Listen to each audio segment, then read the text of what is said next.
This will be my first narration from the r/LetsNotMeet real life horror stories subreddit, and this one's called The Man on My Patio. Okay, so this happened when I was around 9 years old. I'm 25 now, and it's something I will never forget. It gives me goosebumps to this day. I live in a terraced house, 4 houses combined, and my neighbours and I each have our own little patio. There's a small road 10 metres from my yard, where people do their Sunday walks and so on. Only a small fence separates my small yard and patio from that road. I live in a pretty crowded area, with several of these terraced houses spread around in my neighbourhood. So seeing people walking on that road is pretty normal for me. Seeing random people standing on my patio is not. When I was 9, I usually got home from school about an hour before my mum got home from work. I live maybe 50 metres away from school, so my mum figured I was mature enough to be home alone for around an hour before she got home. This one day I got home from school. I did the usual thing, which was to make sure I locked the front door and double check that the back door leading to the patio was also locked. I was 9, being alone was a little scary, even though it was in the middle of the day and only for 1 hour. I then rushed to my room upstairs to play as much PlayStation as possible before my mum came home and made me do homework. While playing, I heard this noise coming from outside my window. My room was located 1 floor over the patio, with a view to the road I told you about before. It was kind of like the sound of a cat, but my cat had been missing for over 3 months. Hope sparked, and I thought, oh my god, did he finally come back? I ran downstairs to check if it was my cat, but the sight that met me gives me goosebumps just writing this. There was a guy standing on my patio.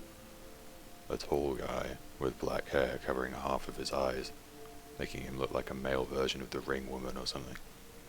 I could hear him making high-pitched sounds, almost like a cat meowing.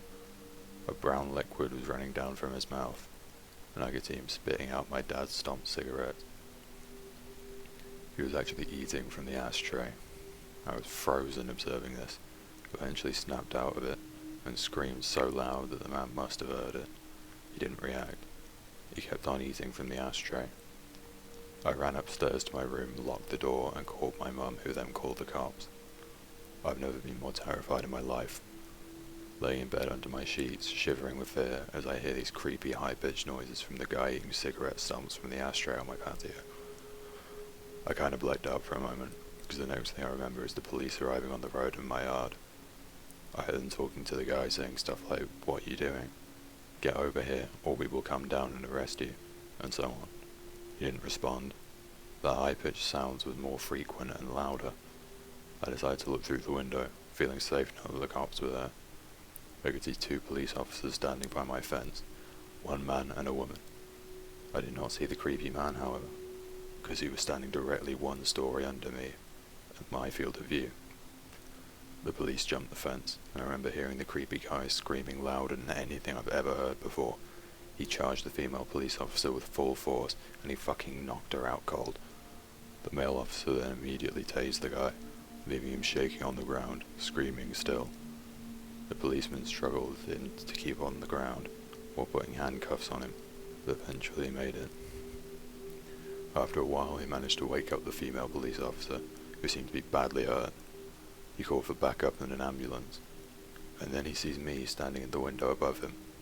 The expression on my face must have been something else, because he just looked at me and said, "I sure as hell hope you didn't see all that." I started to cry. By this time, neighbours started to arrive, wondering what the hell was going on.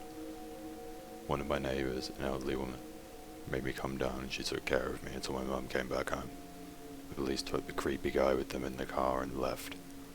Before they left, they promised to come back and talk to us about what had happened. This is where the story takes an unexpected turn. The male police officer came back later that night and sat down with me and my mum to talk. He explained that the guy on my patio was actually diagnosed with severe autism. He had escaped a facility where mentally challenged people live, located about 5 kilometers from where I live. He explained that the guy had actually been living in my house 5 years ago, but he had been forced to move when his mum, his only caretaker, died. The poor guy probably thought he would find his mum in my house. He missed the routines, and he missed living there with his mum. The police had to move him from the house that time 5 years ago, because he was extremely strong. From what I heard, he had extreme tensions in the body because of the autism, making his muscles grow stronger and stronger throughout the years. And this was the reason he reacted the way he did when the police came this day. Still frightened, I told the police officer that he needed to make sure this would never happen again. He promised it wouldn't. After a few sleepless nights, my life got back to normal. The years went by, and the guy didn't come back. Until 1 year ago. At this time, my mum and dad had moved out. I bought the house from them, and I'm still living there today. I was enjoying my morning coffee on the patio, when I see this random guy stopping on the road by my fence. He just stands there, looking at me. I turn to him and give him a nod. Then I hear the high-pitched noises. Holy shit, it's him. His hair had turned grey, but the high-pitched sounds made me realize.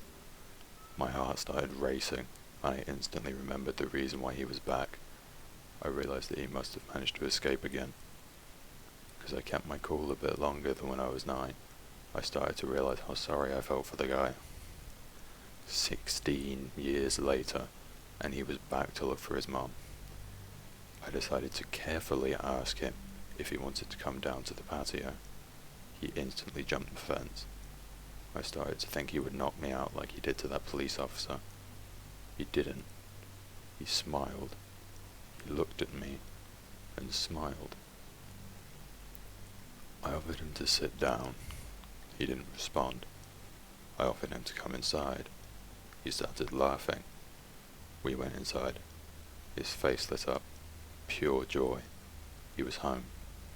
It reminded him of the life he had with his mum. It almost made me tear up. All of a sudden he sat down in my couch, turned on my TV and switched directly to the cartoons. I observed him for a while. He was just completely focused on the cartoons. I just wanted him to enjoy the moment, so I didn't say anything to him. I realized I had to call the facility to let them know. The caretakers arrived 10 minutes later. After a lot of convincing, he got back up, crying, and they went back to the facility. I called the facility 2 days later. We made a deal. His name is Tom. I now consider Tom my friend.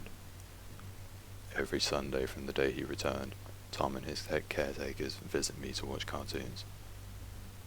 They say it's the highlight of his week. It makes my heart warm.